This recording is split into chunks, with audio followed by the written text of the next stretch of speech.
How can Proptech suppliers sell more of their products to estate agents? Talk to me.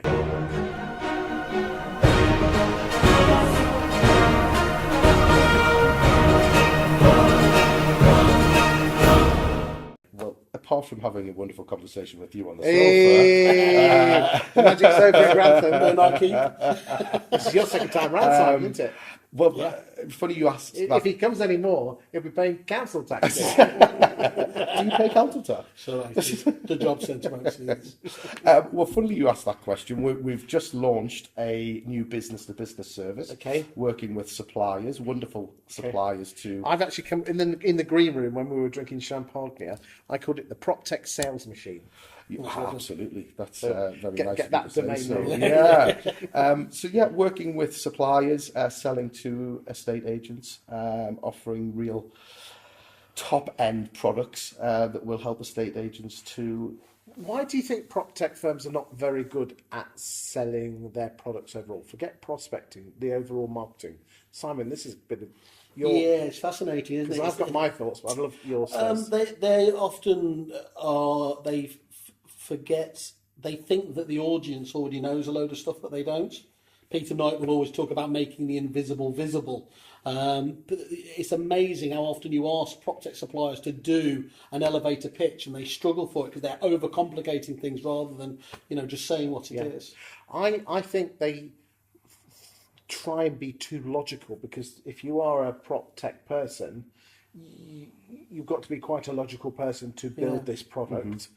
But unfortunately, or fortunately, 95% of buying decisions are made with emotion. That's right. Yeah, absolutely.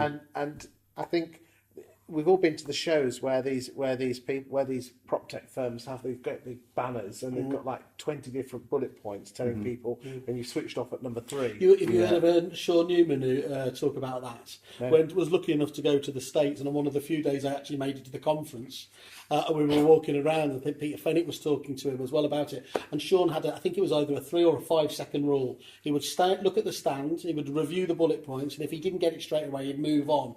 That's perfect for me. I really get that, because often, in fact, we had a session, didn't we? We were going down there, and we had too much on there. And actually, what is better than just prospecting for you as an agency? But we were trying to think we need more than that. We don't, of course. No. A large part of it, by the way, is that we are very conscious that actually buyers are more savvy now than ever before. So telling them that you just need one more instruction, or that they are going to be analysing and over-analysing your ROI stats, means that sometimes you try to be too clever than just being honest. Would you like to know why people do that?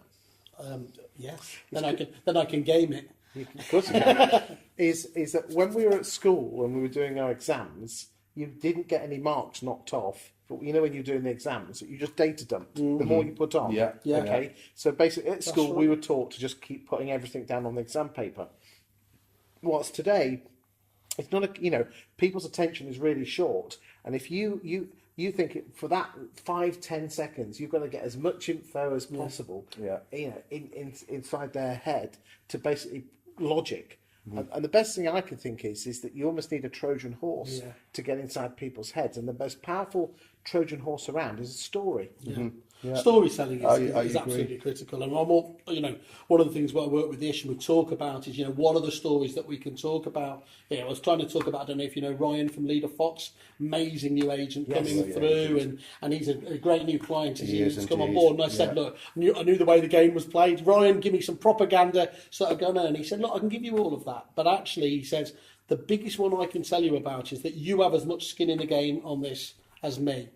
Because if you're only really getting paid when you're actually generating the appraisals and winning the business, we're going to be aligned. Doesn't matter how else you cut, slice and dice it. And I thought, actually, that's great. And as usual, a story where, based on truth, it was worth far more than one you've kind of written yourself, isn't it? I think with regards to Proptech, what they generally are very good at is digital marketing. So email nurture campaigns, getting in touch with a client base via that medium. But I think what you need to do is just have a 2-pronged approach. Have that email nurture go out, and then follow that up with a personal telephone call. You will increase your conversion rate by probably a factor of around 10. putting in a personal call I thereafter. think you've nailed that. You cut us off earlier. Did you talk when someone said omni-channel and you went, oh God, like that? Yeah. But actually, that really is the problem with a lot of PropTech firms is they become fanatics almost. But it's all got to be digital.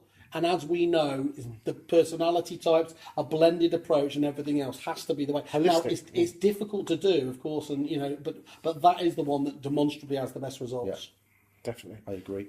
I mean, certainly I help some PropTech firms with their marketing.